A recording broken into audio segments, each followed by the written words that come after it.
Ampuliriza omulungi. Oluvannyuma lw'okufundikira essuula ensibuko y'ebibi mwe twalabidde nga batunyumiza ku bulamu bwa Major Kaberenge, byali biki ebyamufuula nga bwe yali afuuse, kw'ossa n'ebirowoozo ebirala ku ngeri gye tuyinza okuwangaaliramu mu nsi eno ffenna nga tuli bulungi. Nzikiriza nkwanirize mu kitundu kyaffe eky'olwaleero mu ssuula efundikira ekitabo kyaffe Agamyuka Omutezi, essuula Amagombe Gagugumuka. Nkwagaliza okuwuliriza obulungi.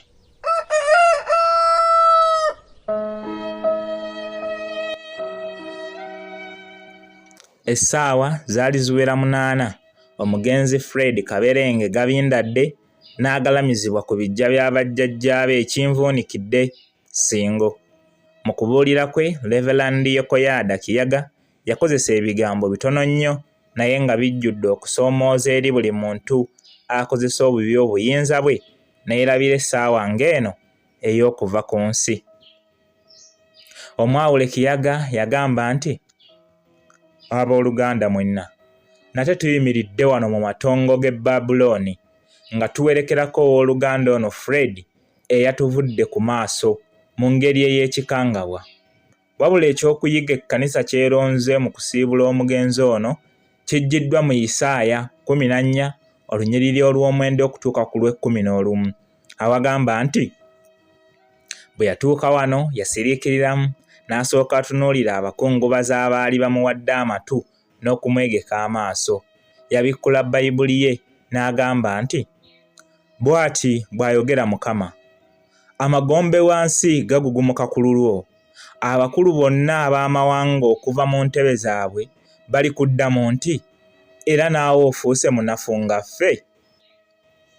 Reverand Kiyaga yali akyagenda mu maaso n'okusoma Bayibuli, omu ku bajaasi abaali batudde mu kidaala n'ava mu mbeera oba kaŋŋambe nti ne kimwegalika.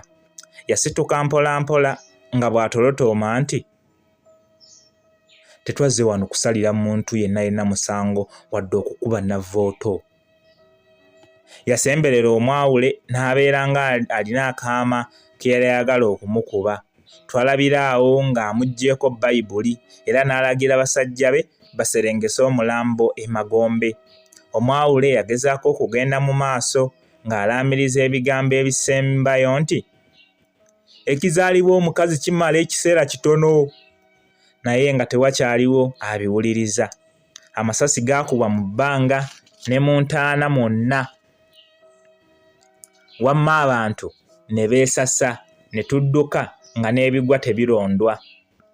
Siyinza kubala muwendo gw'amasimu ge nafuna nga njozaayozebwa olw'okulwanirira amazima, obwenkanya n'okutekemula abakozi b'ebikolobero ssaako n'okuteeka bannabyabufuzi ku bunkenke. Naye ng'ekyasinga byonna kwali okufufuggaza Major Kaberenge eyali yeefudde ssekigere kya njovu kye bagamba nti okyegezaamu ng'emaze kugenda. Ekyokusaalirwa, omulimu guno wadde nga nagutuusa ku nkomerero gwankuumira mu kutya n'obweraliikirivu bungi ate obwa buli lunaku. Okutya n'okweraliikirira byali bituuse ne mu kisenge kyaffe nga biwoozezza ne ku mukwano gwe nali nteekwa okulaga nga mukyala wange, anti akugoba takutadde tabula kyakusuuza. Bwe naddayo eka akawungeezi ako nasanga mukyala wange Hasifa Nakayiwa akozeewo ekyenjawulo. Ekisenge yali akitaddemu ebimuli ebisanyusa ate nga bikuba akawoowo. Yali akoleezezza emisubbaawe 2 okwongereza ku kitangaala ekyali kiva mu ttaala eya kiragala.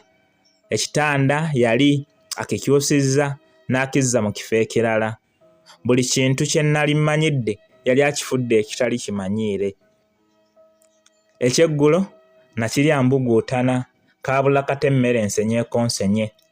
Bwe namunyumiza ku ttima n'obunnanfuusa ebiri mu nsi eno, n'aŋŋamba mpandiike nti, Agamyuka Omutezi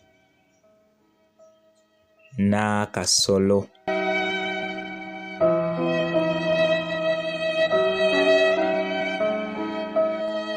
Ampuliriza. Eyo yebadde ssuula Amagombe Gagugumuka. Efundikidde ekitabo kyaffe kino ekibadde ekinyuvu obwenkanidde awo, ekitabo Agamyuka Omutezi ekyatuwandiikirwa mukadde waffe Nkata Musa Mutyaba. Nkakasa nga sibuusabuusa nti buli awulidde ku kitabo kino n'oba owuliddeko essuula emu bw'eti olina waakiri ky'oggyeemu. Luba olugero, kibe ekisoko, eba enjogera, zibe empisa, nkakasa waakiri olina ky'oggyeemu. Ebitabo ebifaanana bwe biti bye twasalawo okubaweereza nga tetusoma kunyumirwa bunyumirwa, wabula era nga tubaako ekyokuyiga kye tubiggyamu. Kyo tukifundikidde, wabula tukyagendera ddala mu maaso n'okubaweereza ebitabo. Era mu kaseera mpawe kaaga nga Mukama ye mubeezi, nsuubira nga ngenda kuba nkomyewo n'ekitabo ekirala kye ndibanjulira lwe ndikisoosotola. Atakumira mpeera, kamusabe abankuumire, mubeere bulungi era mweraba.